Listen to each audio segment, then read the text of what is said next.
আমাদের প্রথম প্রস্তুতি সভা, ভোট ঘোষণা হয়েছে গত পরশু। কালকে আমি আসতে পারিনি, আমাদের নির্বাচন কমিশনের মিটিং ছিল। আমার সাথে আমাদের করিমপুর প্রার্থী সোম রয়েছে, বাকিরা আপনি দেখেছেন সবাই এসেছিল। প্রত্যেকটা প্রার্থী ব্লক সভাপতিকে নিয়ে আজকে প্রস্তুতি সভা ছিল কিভাবে আগামী দিন এগোবো। আজকে ডিস্ট্রিক্ট লেভেলে মিটিংটা আমরা সারলাম এবং আগামীকাল থেকে আমি কালকে 4টে অ্যাসেম্বলিতে মিটিং করব। আর বাকি শুক্র শনিবার ঈদ হতে পারে বলে আমরা রবিবারে, বাকি 4টে অ্যাসেম্বলি। তাই রোববারের মধ্যে আমাদের প্রত্যেকটা অ্যাসেম্বলিতেই 8টা অ্যাসেম্বলিতেই কর্মী সভা, প্রস্তুতি সভা, ওখানে বুথ প্রেসিডেন্ট, অঞ্চল সভাপতি, মেন লিডারদের দিয়ে আমরা বড় সভা করব। আজকে জাস্ট আমরা ডিস্ট্রিক্ট লেভেলের মিটিংটা সারলাম। নেত্রী কি বার্তা দিলেন? নেত্রী বললেন যে এখন 7-1 আছে, আগামী দিনে 8-0 করতে হবে। এটাই নেত্রীর বার্তা, এটাই আমাদের চাহিদা।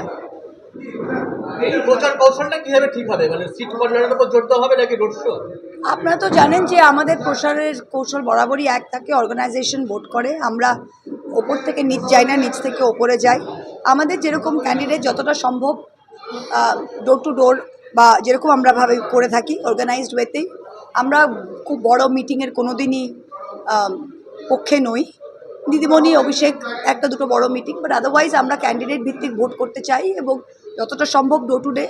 এখন কল্লোলদার যা এনার্জি সেটা তো সৌমের হবে না, তো সেটা আমাদের ক্যান্ডিডেট ভিত্তিক। আমাদের দুজন সিনিয়র ক্যান্ডিডেট আছেন, উজ্জ্বলদা আর কল্লোলদা, তো ওনাদের ক্যাম্পেইন স্ট্র্যাটেজিটা একটু আলাদা হতে হবে। ওরা হয়তো 8 ঘন্টা রোদে হাঁটতে পারবেন না বা ডোর টু ডোর যেতে পারবেন না, কিন্তু ওনারা একটা বিশাল বেনিফিট যে ওরা সিটিং এমএলএ। কল্লোলদা যেরকম 4 বার এমএলএ, তো লোকেরা পরিচিত করাতে হবে না। আর সোহামও আবার নতুন এসছে, কিন্তু সোহামকে আমার নতুন মনেই হয় না, কারণ 2019-এও প্রার্থী হওয়ার কথা ছিল করিমপুরে। ও আমার প্রচারেও এসেছিল 16 থেকে, তো বারবার নদী জেনে আরে করিমপুরের মানুষকে খুব ভালোবাসে, তাই আমাদের অসুবিধা হওয়ার দরকার নেই। নতুন বলতে কেউ নেই। 63-তে ব্লক সভাপতি দিলীপ, যে বহুদিনে জেলা পরিষদ কর্মদক্ষ ছিল, এখন রানিং মেম্বার, ও পেয়েছে টিকিট। রূপবানু ভাই আমাদের বহুদিনের বিধায়ক, 3 বারের বিধায়ক, তিনি পলাশীপাড়া শিফট হয়েছেন। আর জেব্বের সাহেব সবাই চেনেন, আমাদের জেলা পরিষদে ছিলেন, ব্লক সভাপতি ছিলেন, তিনি দাঁড়িয়েছেন। তাই উত্তর নিয়ে আমাদের প্রবলেমের কোনো জায়গা নেই। হ্যাঁ, অ্যাডজুডিকেশনে 1,25,000 আছে, দেখতে হবে, কারণ 3টে সিট আমাদের 20,000-এর নিচে জেতা। অ্যাডজুডিকেশনে কতগুলো ফেরে, ওটাই এখন মেন প্রবলেম। প্রথমবার সেলিব্রিটি প্রার্থী, এটা আগামী অন্যান্য বিধানসভাগুলিতে কতটা তৃণমূলের কাছে অগ্নিম? এটা কিন্তু আমি না, এটা সেলিব্রিটি কি, সেলিব্রিটি মানে যে লোকে চেনে। আমি সোহামকে শুধু সেলিব্রিটি বলে ছোট করব না, কারণ সোহাম 2011-এ বাঁকুড়া, যেটা একদম লাল দুর্গ ছিল, 16-তে সরি, যখন আমি ভোট করলাম 16-তে ও বাঁকুড়ায় দাঁড়িয়েছিল এবং সির্ফ 600 ভোটে হেরেছিল, সির্ফ 600 ভোটে।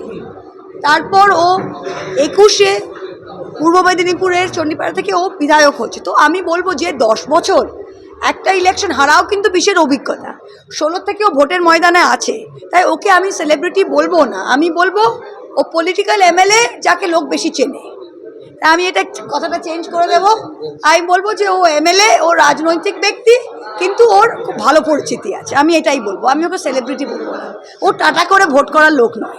সংখ্যালঘু আসনগুলিতে বিচারাধীন ভোটার একটা বড় ফ্যাক্টর হতে চলেছে, এটা তৃণমূলকে কতটা প্রভাব ফেলতে পারে, বিশেষ করে করিমপুর, পলাশীপাড়া, কালীগঞ্জ, চাপড়াকোট আসন? দেখুন, এগুলো অঙ্কের ভিত্তিতে চলে। করিমপুর আমাদের যেরকম 30,000 28,000-এ জেতা সিট, আমার বিচারাধীন ভোটার আছে করিমপুরে 12,000। তার মধ্যে যদি আমি 50%ও অ্যাকসেপ্ট করি, 50% রিজেক্ট, সবগুলো আমাদের ভোটার যে কাটবে এটা তো কোনো কথা নয়। তবুও যদি আমাদের 6,000 ভোটারও কাটে, ওই সিট ঠিক আছে। তেহট্টে আমার 8,000 আছে, 8,000-এর মধ্যে যদি 50%ও পেরে 4,000 ফিরবে। তার মধ্যে আপনার বেতাই 1, বেতাই 2, চিটকা, নাটনা, ওপার বাংলার অনেক মানুষ আছে যারা অনেক আনম্যাপড ছিল, সেগুলো কাটা যাবে। তাই তেহট্টে তো খুব একটা বেশি প্রভাব পড়বে না। পলাশীপাড়ায় 20,000 আছে, তার মধ্যে 4টা নাকাশিপাড়ার দিকে আছে, তো ওটার মধ্যে অ্যাসিউমিং 10,000 ফেরে, 10,000 ফেরে না, ওই সিট আমাদের প্রায় 40,000-এ জেতা। তাই এই অঙ্কের ভিত্তিতে দেখলে আমাদের খুব একটা ঝামেলার জায়গা নেই। বিধায়ক বা ব্লক সভাপতি বা অন্যান্য নেতাদের মধ্যে মতানৈক্য ছিল, সেটা কতটা কাটানো সম্ভব হলো আজকের মিটিং? দেখুন, আমাদের তো ডানপন্থী পার্টি বা শ্রমিকগুলো দেখেই আসছে, তাই এই বিবাদ, এই মত, এই মানে আমি সবাই তো সবাইকে ভালোবাসবে না, কিন্তু যখন ভোট আসে সবাই মমতা ব্যানার্জিকে তো ভালোবাসে, আমরা ওটাই চাই। সবাই সবাইকে ভালোবাসতে হবে না, সবাই সবাইয়ের জন্য করতেও হবে না, কিন্তু ভোট এলে মমতা ব্যানার্জি এবং দলের জন্য করতে হবে। হ্যাঁ, সেটা আমাদের স্মল থেকে লার্জার সবাই জানে। তাই ভোট এলে সবাই কিন্তু যে যেখানেই থাকুক, দ্যাট ইজ দ্য সিস্টেম, আর সেইভাবেই ভোট হবে। আপনারা তো লোকসভায়, আমি মনে করবো লোকসভার ভোটটা কত কঠিন ছিল।